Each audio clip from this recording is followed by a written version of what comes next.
Во денешниот дневник на ТВМ ќе гледате. Доколку владата на седницата во вторник не ги разреши директорите на МНФ, контролорите на летање ќе го затворат македонското небо. По повод Божик поделени 60 хуманитарни пакети за семејства во социјален ризик од Охрид и Дебрца.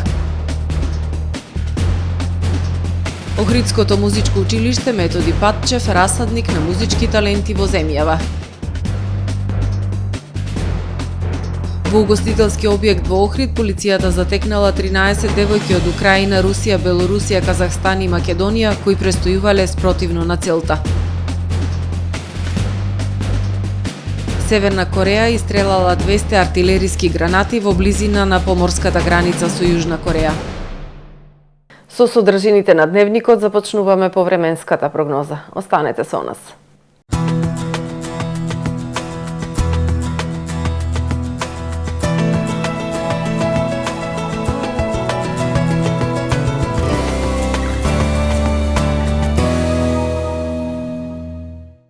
Во Охрид денес имавме претежно сончево и топло време со појава на локална облачност. Во попладневните часови зголемување на облачноста, максималната дневна температура 10 степени Целзиусови. Во сабота на Апенинскиот и Балканскиот полуостров ќе има услови за нестабилно време со врнежи од дожд кои што ќе бидат проследени со засилен ветер, а во централна и источна Европа врнежи од снег. Во останатите предели ќе преовладува стабилно и многу студено време со локална облачност. На Балканскиот полуостров утре ќе преовладува умерено облачно и нестабилно време со врнежи од дожд. Локално во централните и источните предели умерено облачно време со сончеви периоди. Максималните дневни температури ќе се движат во интервал од 9 до 18 степени.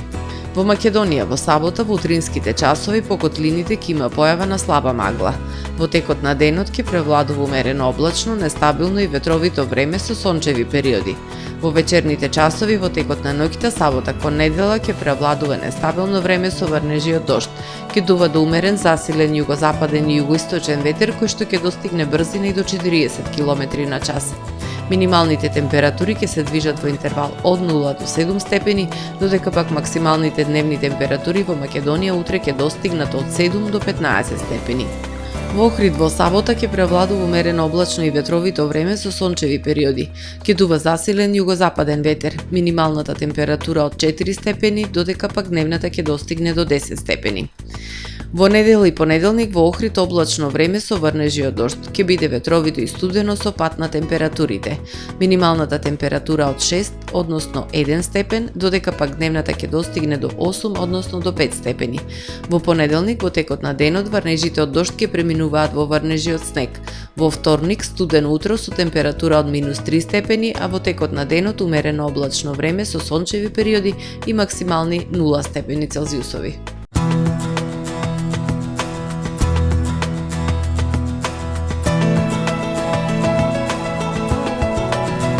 Гледавте Метео на ТВМ по соработка со Трпе Инвест.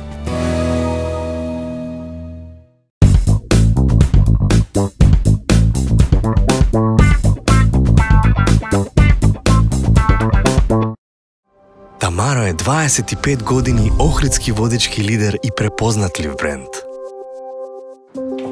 Обуките од менаџерскиот тим се доказ за максимална посветеност кон вработените. Тамаро Холдингот се грижи за организацијата и на време од пренесените информации кои отсликуваат тимската работа. Секој успех на вработениот е успех и на компанијата. Маркетите располагаат со производи со висок квалитет од секакви брендови по одлични цени. Вкусните печива од Дана Бела пекарата се веќе омилен појадок на многу потрошувачи во Охрид. Анабела кујната услужува голем број на потрошувачи и компании.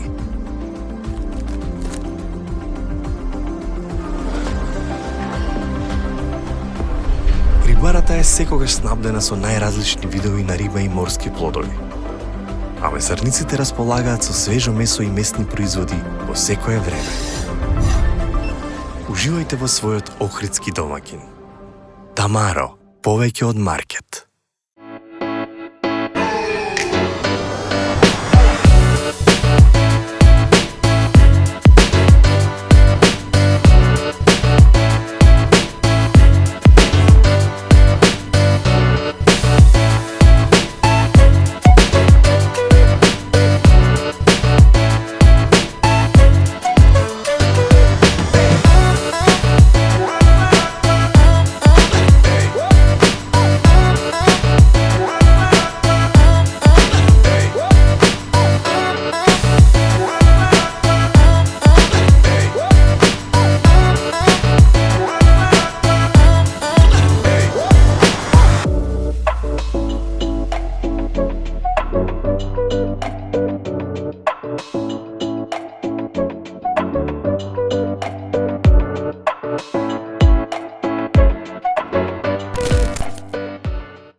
Добар ден, прво издание на Дневникот на ТВМ.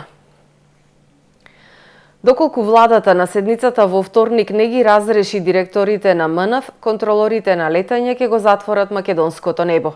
Првиот синдикалец на контролорите, Александар Тасевски, вели дека нема повеќе простор за компромис и дека нема да отстапат од своите барања.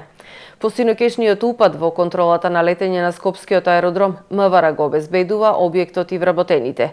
Тасевски за ТВМ вели дека ќе бараат полициско обезбедување и за контролната кула на Охридскиот аеродром. Авиособраќајот до 9 јануари ќе се одвива редовно и нормално, вели Александар Тасевски, председател на Струков синдикат на контролори на летање. Потоа се ќе зависи од одлуката на владата во врска со нивното барање да биде разрешено раководството на македонска навигација. Превирањата во МНФ кулминираа вчера со упад во контролата на летање на Скопскиот аеродром од страна на неколку лица кои без да бидат спречени од обезбедувањето предизвикале вербална расправа и физички напад над еден од вработените. Инцидентот доаѓа откако првиот синдикалец на контролорите најави оставки на 30 на негови колеги како поддршка на реакциите на синдикатот за последниот оглас за вработување во МНФ.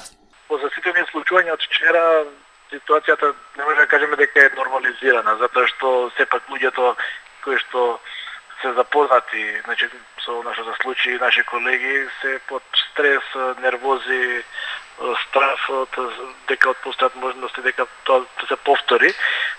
Само до тоа што имаме обезбедување од страна на полицијата ни е олеснителна околност да можеме да се насочиме кон извршување на нашите работни задачи, да сега сообраќајот ќе функционира нормално.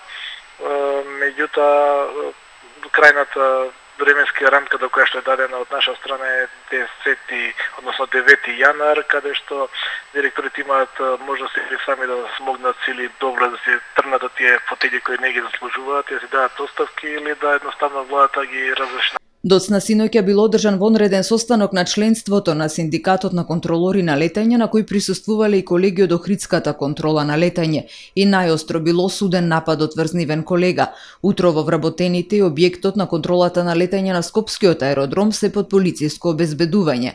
Денеска Тасевски бил известен дека контролната кула на Охридскиот аеродром Свети Апостол Павле не е опфатена со обезбедувањето од МВР и најави дека синдикатот ќе реагира. Ќе направиме напори да ги сконтактираме Министерството за внатрешни работи за да коригираат и таа грешка и дека ќе мора да го покријат и тој објект, бидејќи тој е подеднакво важен како и Скопскиот. Значи, тоа е збор за два идентични круцијални државни објекти од безбедносен карактер кои што мора да заштитени од страна на Министерството за внатрешни работи.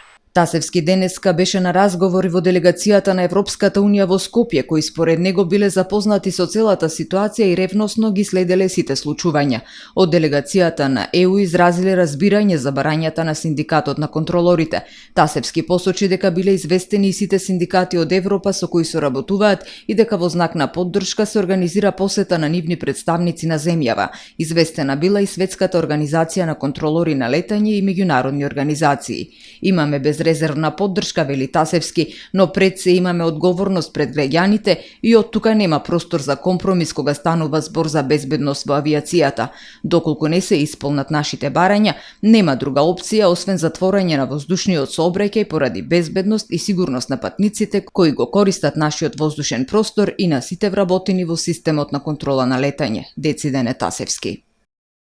По повод големиот христијански празник Божик, хумани луѓе и општествено одговорни компании во соработка со Црвен крст Охрид денеска поделија хуманитарни пакети за семејства во социјален ризик од Охрид и Дебарца. Празниците се моменти на среќа и таа треба да се споделува за сите да ја почувствуваат топлината на Божик, велат организаторите на хуманитарната акција. На 60 семејства во социјален ризик од Охрид и Дебрца денеска им беа поделени хуманитарни пакети во пресрет на големиот христијански празник Божик. Хуманитарната акција ја спроведува организаторот на манифестацијата Зимска бајка Охрид Њус во соработка со Лајонс клубовите Лихнидос, Охрид, Деница и Десарети, компаниите АСП Пак и Топ Маркет, сите како високо хумани луѓе и општествено одговорни компании во соработка со Црвен крст Охрид. Празниците се моменти на среќа, тоа се моменти кои ги обединуваат семејствата и тоа се моменти кои треба да не прават сите среќни.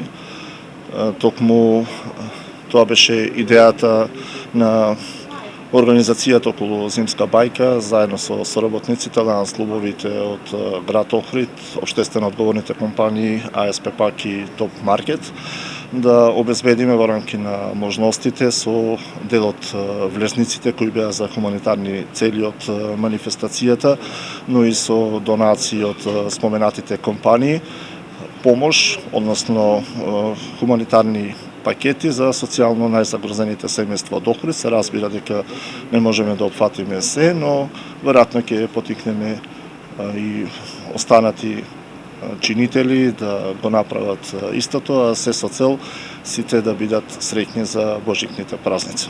Дел од хуманитарните пакети се поделија денес на семејствата, додека останатите од страна на волонтерите на Црвен крст ќе им бидат доставени на семејствата во нивните домови, поради неможност сами да ги подигнат. Црвен крст Охрид во текот на целата година обезбедува помош во храна, лекови, облека и друго за околу 650 семејства во социјален ризик на територијата на Охрид и Дебрца. Секогаш се добредојдени ваквите хуманитарни акции од општествено одговорни поединци и компании, бидејќи потребата од помош е секогаш голема, вели председателот на Охридскиот Црвен крст Сашо Точков. Во голема благодарност до сите оние кои учествуваа во оваа хуманитарна акција пред божикните празници и апел до оние хумани наши сограѓани, општествено одговорни компании кои што можат да се вклучат да помогнат на вистина големиот број на социјално загрозени семејства кои што живеат овде и кои што се повеќе имаат проблеми со опстанокот. Хуманитарната димензија на Зимска бајка е традиционална за секое издание на оваа манифестација. Со средствата од влезниците се обезбедуваат хуманитарни пакети или помош на граѓани од ранливите категории, онаму каде што е потребно во соработка со социјалните служби и Црвен крст Охрид. Општина Охрид објави јавен повик за субвенционирање на трошоци за комунални услуги за граѓаните кои се изложени на социјален ризик. Општина Охрид ќе врши обезбедување на правото на остварување на социјална заштита на граѓаните од средствата на буџетот на општината во облик на спроведување на мерки за субвенционирање на трошоци за комунални услуги за граѓаните кои се изложени на социјални ризици. Субвенционирањето на трошоците за комунални услуги се однесува за периодот од 1.1.2024 година заклучно со 31.12.2024 година. Согласно програмата за социјална заштита во буџетот на општина Охрид за оваа намена се предвидени 2 милиони денари. Вкупниот износ на субвенцијата ќе изнесува 703 денари месечно за секој корисник на субвенцијата и ќе биде составен од следните 4 компоненти: покривање на трошоците за потрошена вода за пиење до 320 денари, покривање на трошоците за спроведување на отпад до 150 денари, покривање на трошоците за одведување на отпадни и атмосферски води до 150 денари и покривање на трошоците за плаќање на гробна такса гробарина до 83 денари за секој корисник на услугата, односно субвенцијата. Заинтересираните лица своите барања за субвенционирање можат да ги достават во затворен плик лично во архивата на општина Охрид или по пошта на адреса Општина Охрид, улица Димитар Влахов, број 57, со назнака Јавен оглас за субвенционирање на трошоци за комунални услуги. Јавниот повик ќе биде објавен на веб страната на општина Охрид, ohrid.gov.mk и ќе трае 20 дена од денот на објавување. Се поголем интересот за музичко образование. Во моментов во основното музичко училиште Методи Патчев во Охрид се образуваат 300 дечиња. Ова училиште во изминативе 6 децении постоење се смета за расадник на музички таленти во земјава. Расте интересот за основно музичко образование. Се повеќе деца се запишуваат во Општинското музичко училиште Методи Патчев во Охрид. Школото брои 300 ученици, а најголем интерес има за пијано. Омо Методи Патчев годинава ќе одбележи 6 децении постоење.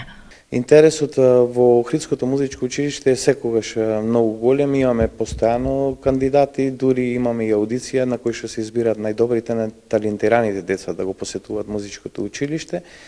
Во текот на годините музичкото училиште се развивало, многу се развивало, значи имаме оваа година и уште еден отворен смер за пијано. Пијано е најголемиот интерес кај нас е за пијано, така да Се надеваме до година да имаме уште поголема бројка. Пијано, хармоника, флейта, кларинет, гитара и виолина се основните музички инструменти и смерови кои ги нуди Охридското музичко училиште. Омо Методи Патчев денес е расадник на музички таленти во земјава. А за тоа се доказ бројните признанија и награди од државни и меѓународни надпревари. Секоја година нашите ученици учествуваат на многобројни меѓународни и државни надпревари, бројката е навистина импозантна. Навистина импозантна и нашето училиште важи за едно од најдобрите училишта во Републиката, на кое што и јас лично, но и целиот колектив сме горди. Во минатото имаше идеја за отворање на средно музичко училиште во Охрид, но таа до денес не е реализирана. Средно музичко училиште има во соседна Струга. Директорот вели, музичкото училиште располага со стручен кадар и со доволен број инструменти, а особено го радува фактот што од година во година бројот на запишани деца расте.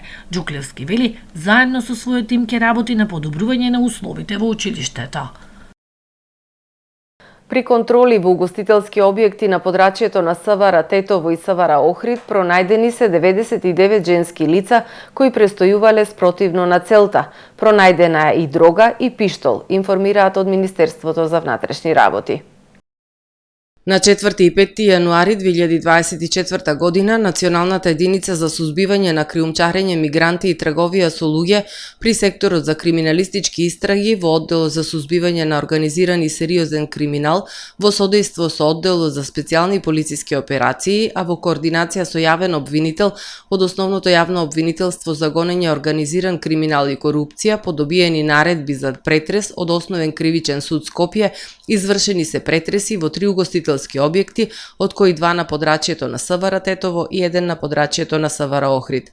При спроведените полициски истражни дејствија во 3 угостителски објекти биле затекнати вкупно 99 женски лица со потекло од Украина, Русија, Белорусија, Албанија, Косово, Колумбија, Србија, Аргентина, Бугарија, Казахстан и Република Северна Македонија, кои престојувале спротивно на целта, а пронајдена е една кеса со прашкаста материја и еден пиштол Гамо калибар 4,5 мм. Во едниот угостителски објект во Тетово биле затекнати 50 девојки од Украина, Русија, Белорусија, Албанија и Косово, како и кеса со дрога, а исто така биле легитимирани 80 гости. Во другиот угостителски објект во Тетово биле затекнати 56 девојки од Украина, Русија, Белорусија, Албанија, Колумбија, Србија, Аргентина, Бугарија и Македонија, а пронајден и пиштол, додека легитимирани биле 95 гости во објектот.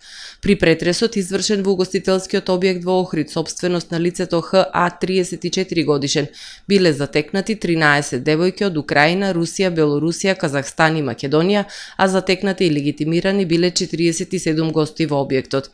Во однос на затекнатите женски лица кои престојувале спротивно на целта, ќе се отпочне со прекршочна постапка пред надлежен суд, а против собствениците ќе бидат поднесени соодветни поднесоци, информираат од Министерството за внатрешни работи. Да погледнеме кои настани беа актуелни денес во светот. На првиот училишен ден по зимскиот распуст, 17-годишник во американската сојузна држава Ајова отворил оган во училиштето во кое што учел, при што убил 600 одделенец и ранил уште 5 други ученици, јавуваат американските медиуми. По нападот осомничениот се самоубил. При претресот на училиштето по нападот била откриена импровизирана експлозивна направа која била деактивирана од пиротехничари. Според социјалните мрежи, идентификуваниот напаѓач пред нападот објавил вознемирувачка фотографија и напишал "Сега чекаме" со чуден израз на лицето. Пријателите на осомничениот изјавиле дека тој бил малтретиран од страна на учениците во училиштето. Северна Кореја денес истрелала повеќе од 200 артилериски гранати во морето во близина на поморската граница со Јужна Кореја, изјавил воен представник. Ова е прва од ваков вид во периодот околу една година и го прекршува договорот од 2018 година. Сите гранати паднале на северната страна на морската граница. На жителите на 2 јужнокорејски острови им било наредено да бараат за солниште. Ова е чин на провокација што ги ескалира тензиите и го загрозува мирот на Корејскиот полуостров, изјавил портпаролот на Јужнокорејскиот генералштаб. Како одговор на севернокорејскиот оган, војската на Јужна Кореја спроведе соодветни артилериски вежби, соопштило Јужнокорејското министерство за одбрана. При судир на 2 воза во метрото во Њујорк, едниот воз излетал од шините, при што повредени се 24 лица, соопштуваат тамошните медиуми. Ниеден патник не е сериозно повреден во судирот. Едниот воз бил празен и запрен на пругата, а најмалку 20 возила на итната медицинска помош интервенирале на терен, а околу 300 луѓе биле евакуирани од патничкиот воз кој излетал од шините. Пожарникарите евакуирали неколку стотици луѓе од трет воз кој поради несреќата морал да застане во тунелот. Судирот предизвикал и големи прекини во попладневниот шпиц. Причината за несреќата се уште не е позната. Судир на 2 патнички воза и во Индонезија, загинале 3 лица, повредени се 28, соопштија властите. Загинатите биле персонал на еден од возовите. Спасувачите се борат да ослободат уште 2 лица кои биле заробени од вагоните, јавуваат тамошните медиуми. Некои од вагоните целосно излетале од шините. Во моментот на несреќата во двата воза имало вкупно 478 патници. Оскар Писториус, некогашната параолимписка звезда, поречиси 11 години по убиството на неговата девојка Рева Стенкамп, излезе на условна слобода. Писториус во затвор беше од октомври 2014 и до 2029 година ќе живее под строги услови и нема да смее да зборува со медиумите. Писториус повеќе пати ја застрела 29 годишната Стенкамп во 2013 година низ вратата од бањата во нивниот дом, а на судењето се бранеше дека мислел дека е провалник. Мајката на Стенкамп изјавила дека не се противи на ослободувањето, додавајќи дека нејзиното семејство е тоа кое служи до животна казна. Почитувани гледачи, ова е се во првиот дневник. Ви благодарам што бевте со нас. Пријатно.